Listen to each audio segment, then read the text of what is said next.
Otca i Sina i Duha Svetoga. Amen. Mir vama. I duhom tvojim.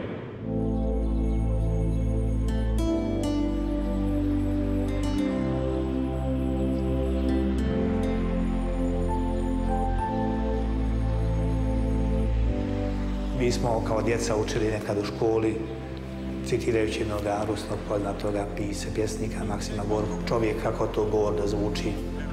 Mi smo doživjeli proteklih godina jednu strašnu istinu. Čovjek kako to bijedno zvuči. A zapravo bi trebalo postaviti pravu dijagnozu i jest za mene dijagnoza od koje ja ne odstupam. Čovjek kako to odgovorno zvuči.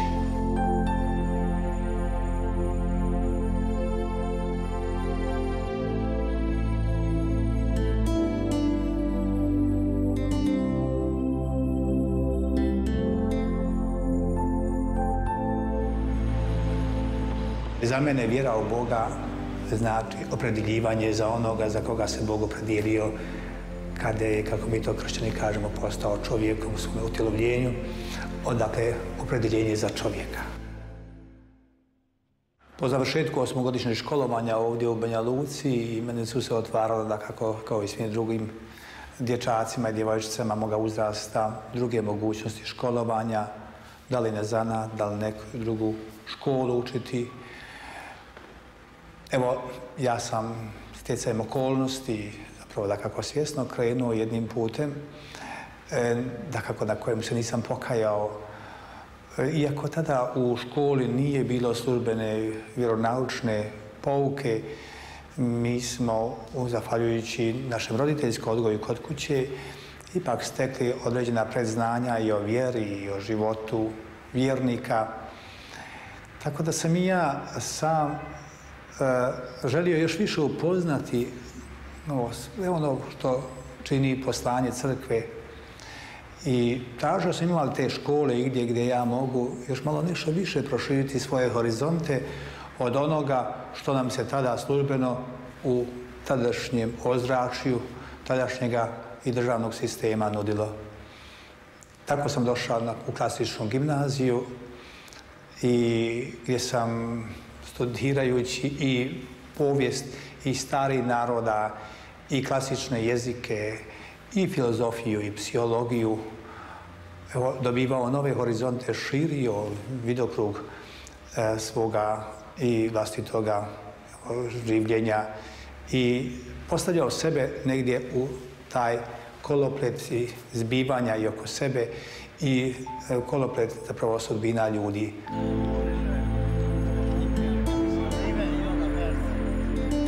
Evo najveće što čovječanstvo posjeduje.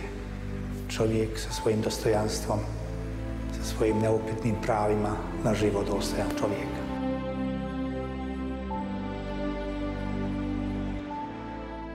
Drugim riječima, ja sam malo pomalo dozrijevao i do onoga momenta kada sam već kao odrastao, svršeni teolog, nakon studija svih predviđenih, mogao reći ja želim biti i svećenik u katoličkoj crkvi i raditi one poslove koje mi se povjere u crkvi, ne samo propovijedajući evanđelje, dok je zakon ljubavi, odnosno nauku ljubavi Božje prema svakom čovjeku bez razlike, nego i prakticirajući tu ljubav u svakodnevnom životu. Pođite i naučavajte sve ljude, poučavajte i da ih Bog voli, da nisu plod slučaja, nego da su plod ljubavi i da trebaju biti također i sami otvoreni ljubavi. Evo na ovome ovdje brežuljku, na domaku tadašnje Banja Luke, doselili su se moji pređi još davno, zapravo prije 300 godina su moji pređi ovdje i moje prezime nastanjeno ovdje u Banja Luci i ja sam došao i ovdje na svijet zajedno sa mojom braćom i sestrama.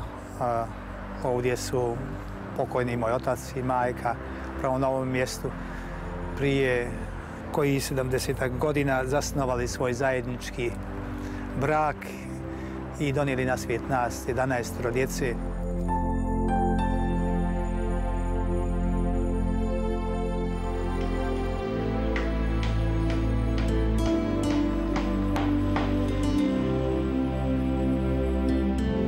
Svim vjernim mrtvim pokoj vječni daruj Gospodine.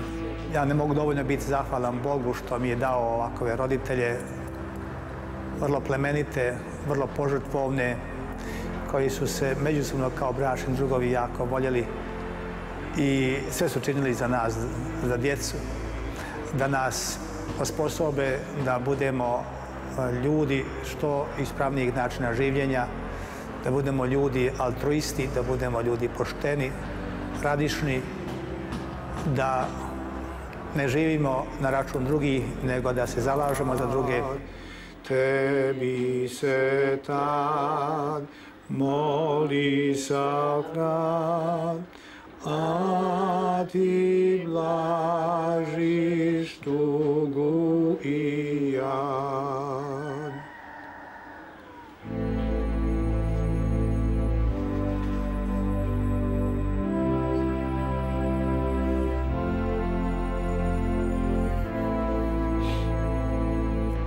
Čovjek osjeća dodatnu ovdje motivaciju da sve ono što je dobro, plemenito, korisno, da to još umnogostruči i da drugima također ponudi.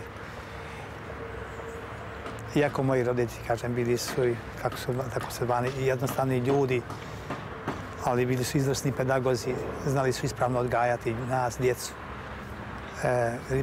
pravilno nas usmjerivati u život.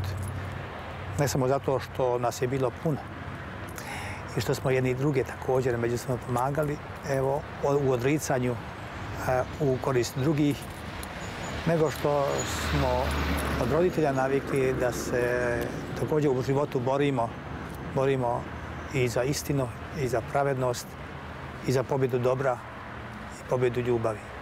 Pa gdje si ti, pobratime? Falj si, Marija. Gdje si ti, bako? Mir tebi, kako si, draga? Možete me ići, pa će ja se pregovorim. Kuda? Pa otkad ja tebe nisam vidio, već ima... Evo i mene, ja sam došao. Ko si upravo? Ja sam tu bio za to. Čuješ ti? Kako si bolan? Nisam te ni vidio, ni pitao. Tako bez slava. Hoćemo li ići u Ilđu, znaš? Svaka hvala Bogu, čast Bogu ne treba. O, me boli. A moje Bože. Pa nisi ni ti više najmlađa, znaš. I ti imaš dosta godina, koliko ja vidim, znaš. Treba još ulići. Bako, pa evo, hoćeš popiti jednu kavu. Vidim da imaš po moj kavu ovdje, pa moramo onda Sad je malo povejiš to. Da, evo sad ću ja tebi. Evo, vidiš. Ostala da gleda lijepa para da je vi kod otara. Da.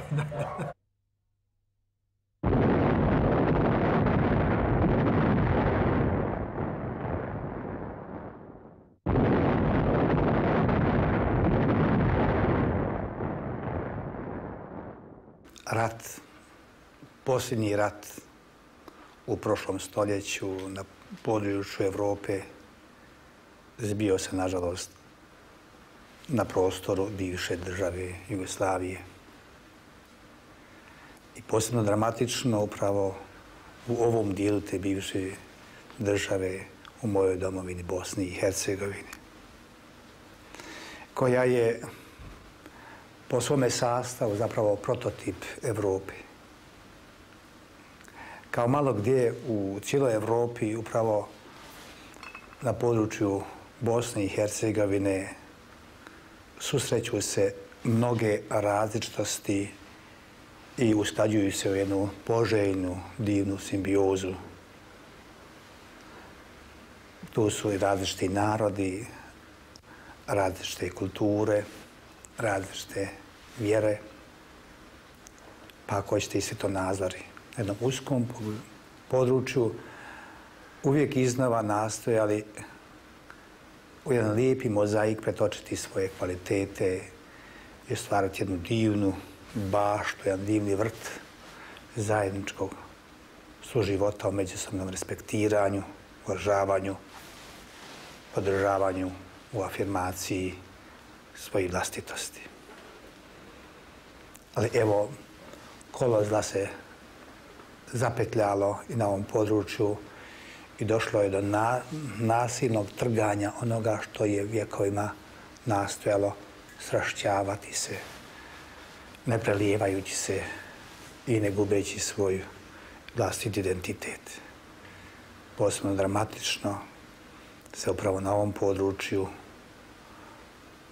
počelo trgati ono što je najvrijednije među nama ljudima, a to je prijateljstvo između susjeda i susjeda, između kolege na radnom mjestu, između poznanika, između prijatelja.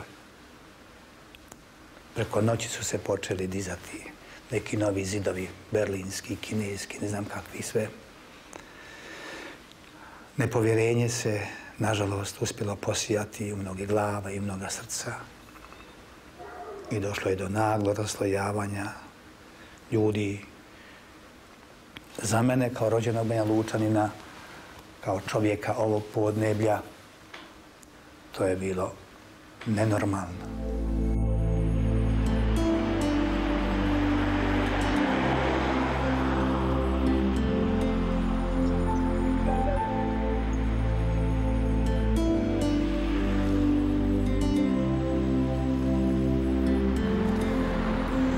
Na ovome mjestu, ovdje, oko ove katoličke katedrale Svetog Bonaventure u centru Banja Luke, događale su se najrazličitije drame za vrijeme rata, gdje su se ljudi okupljali ovdje tražeći utjehe, tražeći nade i sami strašno zbunjeni da je preko noći, da su postali stranci u svome gradu kojega su izgrađivali, kojega su voljeli samo zato što su pripadali jednom konkretnom narodu ili konkretnoj vjerskoj zajednici.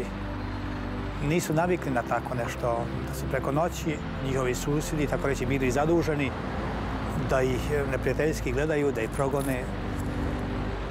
Iz ovakve jedne bogomolje i svi drugi naših bogomolja na cijelom ovome području mi smo smatrali kao svoju dužnost uvijek iznova pozivati na mir, na zajednički suživot, na prakticiranje evanđelja, to jest na ljubav prema svakom čovjeku, čak i ljubav prema neprijatelju, kako nas evanđelje uči. Nebrojno puta smo vikali ne oružje, nećemo rat, nećemo ubijati. Moramo poštivati Božju zapovjed. Uzeli smo sebi kao program baš životni, to nebrojno puta smo i svećenici ponavljali kao ja sam. Radije ćemo nepravdu i zlo podnositi nego drugima činiti.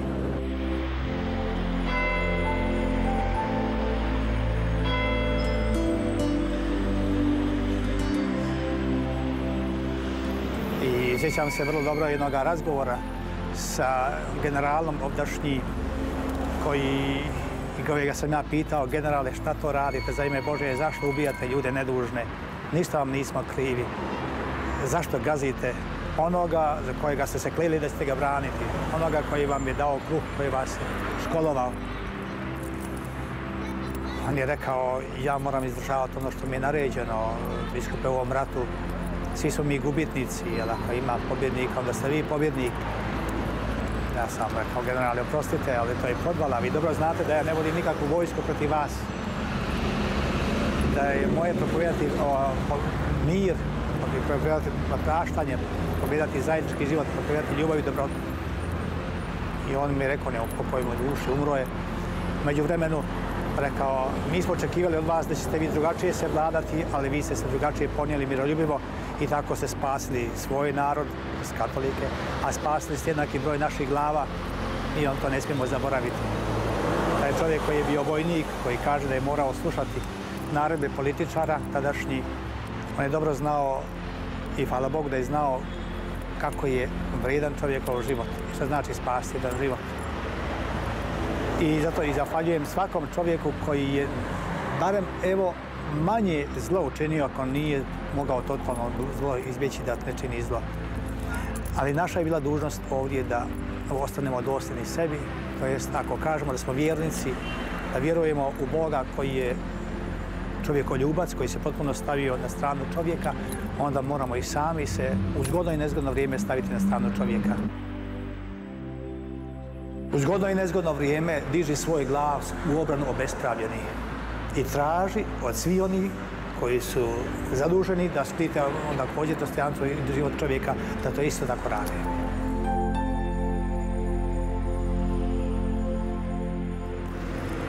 Unatoč takvom, nažalost, unatoč takvom jednom stavu koji ja mislim da je kod svih normalnih ljudi stav za odobravanje, bez ikakve samohvale, naše su bogomolje, naše su crkve listom rušene, uništavane, na našu veliku žalost, na vašu veliku bol. Samo je malo crkava ostalo u ovom području. Evo, doduše oštećeno više ili manje, ali ostalo.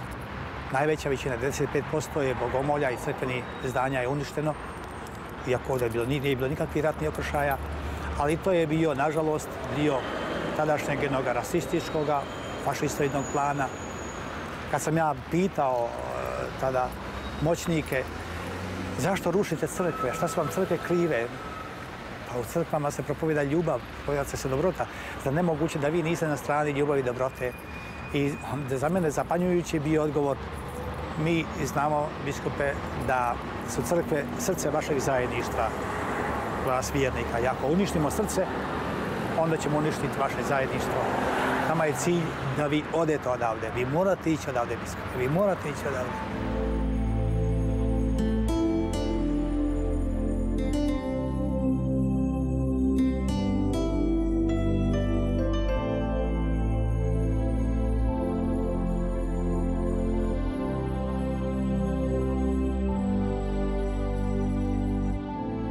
Dodatno me je frapiralo ponašanje za vrijeme ovog nesretnog rata i moji najbliži, pogotovo i moje mame.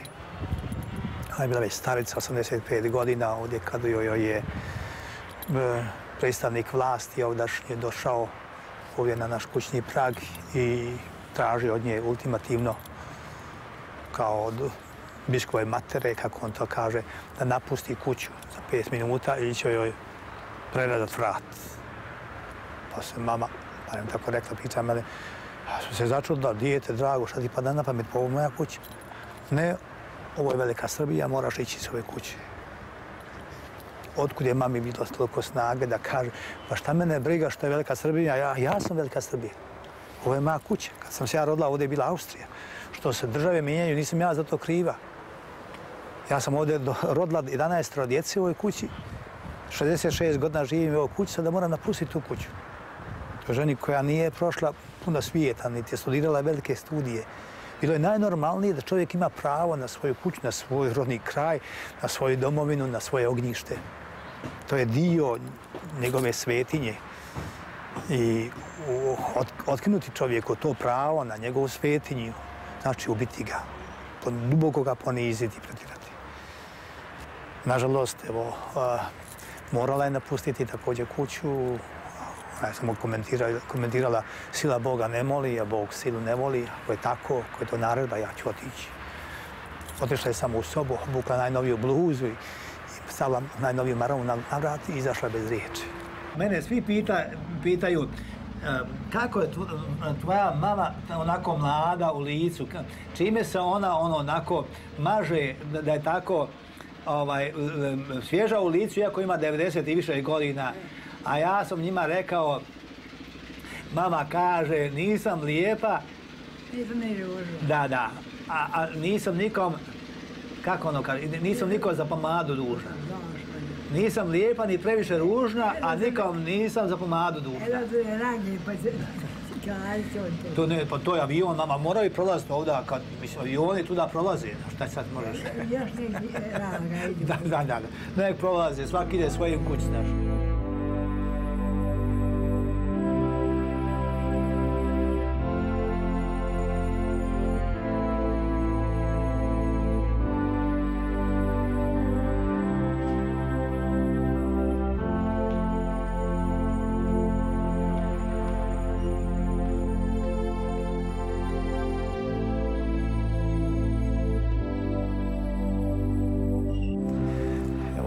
Upravo ovdje na ovome mjestu se događalo za vrijeme rata jako mnogo drama ljudskih, jer je bila ovdje jedina od oaza u cijelom ovome kraju gdje su se ljudi obespravljeni, zbunjeni, isprepadani, isšikanirani, isprebijani, izmaltretirani, okupljali tražeći barem malo nade, barem malo šanse da prežive. Ovdje smo nastojali dobrotom dobrih ljudi izbliza i daleka, iz cijeloga svijeta, dovoziti potrebne hrane.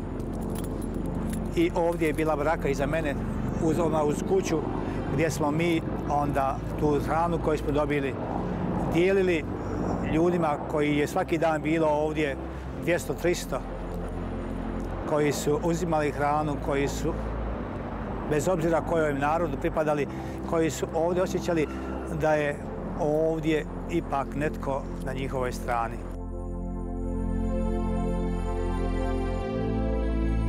Pobijedila je i tada ljubav prema čovjeku, nepoznatom čovjeku. Niko nije pitao ko je taj čovjek, ko je bio gladan, ako je bio bolestan. On je mogao dobiti ovdje i hranu i lijek.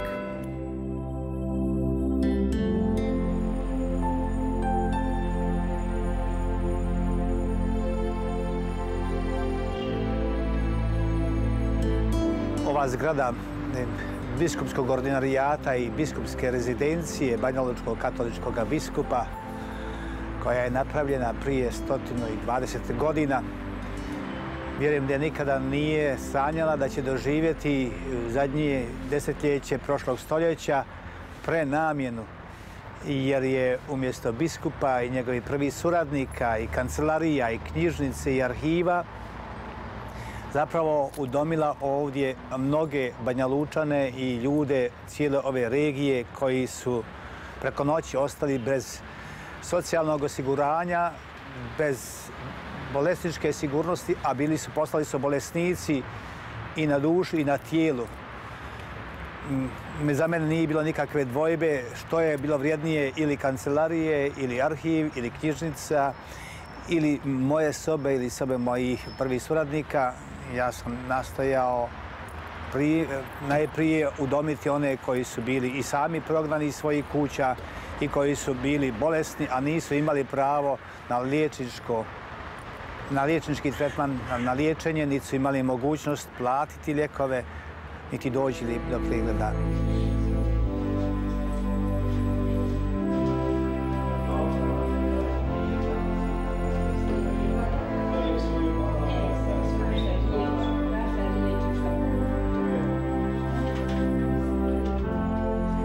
Otpušteni liječnici, bolničko osoblje za vrijeme rata, ja sam nastojao ovdje okupiti i tako organizirati preko našega Caritasa liječničku potporu mnogim desetinama tisuća bolesnih ljudi koji su prošli kroz ovu kuću. Preko 130.000 ljudi je prošlo prošlih godina kroz ovu kuću, primajući ovdje dakako besplatno i liječničke usluge i lijekove koje smo nastojali preko dobrih ljudi izbliza iz daleka uvijek iznova nabavljati. I mislim da je upravo i taj vid pristupa čovjeku omekšao mnoga tvrda srca, razbio mnoge predrasude kad je u pitanju vjerodostojnost služenja čovjeku ovdje. I čujemo uvijek iznova baš vrlo pozitivan eho od tih ljudi koji ne zaboravljaju pogotovo te dramatične dane i mjesece rata, kada su jedino ovdje mogli naći lijeka, kad su mogli ovdje biti primljeni i utješeni i u duši i izliječeni na tijelu. Drago mi je, iako je kuća nastradala bila od tolike navale ljudi, da smo uspjeli opet isto tako uz pomoć dobrih ljudi iz bijeloga svijeta da temeljito obnovimo kuću u kojoj su i sada, 8 godina nakon rata, također ambulante specijalističke. Ja sam se morao skloniti sa svojim, vazda bio draga, moramo se skloniti sa svojim prvim suradnicima i sa svojom cijelom arhivom i sa svojom bibliotekom i sa svim kancelarijama u druge neke prostorije prinudno, želeći još uvijek ovdje mnogim ljudima koji nemaju mogućnosti da danas plate lijekove ili pregled, pružiti prvu onu primarnu zaštitu. Sigurno, nažalost, da nećemo imati uskoro mogućnost izići iz ove kuće, jer kako nam je poznato, i sada je socijalna situacija u gradu i u cijeloj ovoj regiji vrlo teška, tako da ni za leka ne možemo obslužiti sve one koji nam se obraćaju za lijekove, jer nemamo dovoljno lijekova, ali ne posustajemo tražiti lijekove, tražiti pomoć medicinsku za tolike druge naše sugrađane kojima je potrebno, nastojeći i na taj način pridonositi jednom istinskom pravom miru i za dušu, i ozdravljenju za tijelo toliki naših sugrađana koji su se našli u vrtloku rata i poraća, ostavljeni od onih koji bi im trebali službeno pomagati i štititi ih i zaštićivati ih, pogotovo u posebno dramatičnom stadiju njihovog života u bolesti.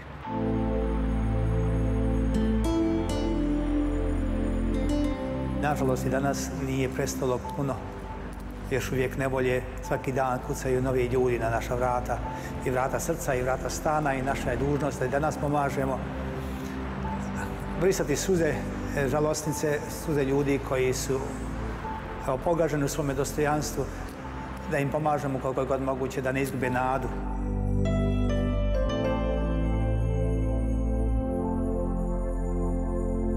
Svi su moji braća i sestre, svi prognanici, svi izbjeglice.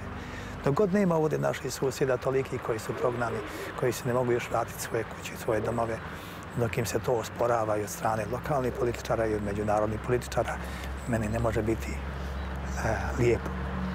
Ne samo moji susjeda ovdje, nego na svakom drugom koraku gdje vidim da ljudi ne mogu se vratiti u svoj rodni kraj i da im se uporno oduzima pravo na razmišljanje vlastitom glavom, nego uzima im se glava njihova, pa se onda njima tumači kako oni trebaju misliti da im je daleko lakše i u Kanadi, i u Norveškoj, i u Tasmaniji, i u Australiji, nego u njegovoj rodnoj Banja Luci, u njihovoj rodnoj Bosni. To je za mene strašna obmana i veliko nepoštenje, da ne kažem cinizam, arogancija od strane onih od kojih se očekuje zapravo da budu prvi i najveći i demokrate i humanisti. I na strani, čovjeka, pogotovo bespravnog, takozvanog malog čovjeka.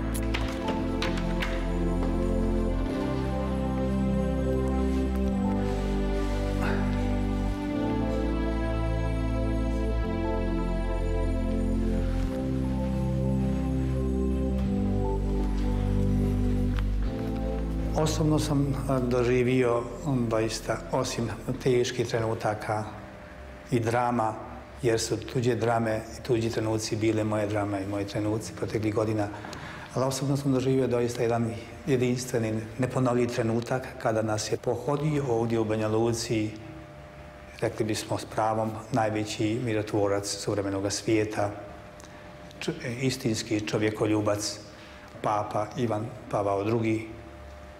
Da on dođe k nama ovdje ostataka katolika, da dođe u ovome gradu gdje se događalo puno zla, da dođe ovdje s porukom mira, porukom praštanja, porukom obodrenja, porukom nade i da nam kaže: znam za vas, znam da ste konstruktivni, kao što nam je rekao, znam da ste već širili praštanje i pomirenje za vrijeme rata i da nastavljate nakon rata. Ja vas blagoslivljem, ja vas podržajem i potičem druge također izbliza i izdaleka da vas podrže na vašem vrlo ispravnom putu. Evo, to je za mene doista jedan veliki dar neba za koji ne mogu dovoljno zahvaliti nebu, odnosno i Svetome Ocu. Pred nama je još puno posla, iako smo do sada nastojali da bude zla što je manje iz vrijeme rata, pogotovo da se ublaži gdje se moglo ublažiti užasna nepravda, užasan jad, onda je logično da i dalje nam treba ustrajeno i znalački i zajednički raditi na ispravnoj izgradnji ove zajedničke kuće, koja se zove Bosna i Hercegovina, koja je, kako već rekoh, po mnogo čemu prototip budućnosti Evrope. I zato sam i u mnogim razgovorima sa predstavnicima međunarodne zajednice uvijek iznova njih molio: dajte odlučnije i zajedničkije i vjerodostojnije poradite da upravo na ovom primjeru Bosne i Hercegovine pokažete da Evropa u budućnosti ima šansu. I ne smijemo se umoriti, ne smijem se umoriti, jer bi izdao sebe u sebi. Borba moja za pravdu, za istinu, za čovjekoljublje, za humanost, za praštanje, za pomirenje, za suživot, za međusobno poštivanje u različitostima i dalje traje. I trajaće dok ja budem pri ovoj pameti. Dok god bude jedan čovjek obespravljen, ponižen, gurnut u stranu, dotle ću ja imati zadaće.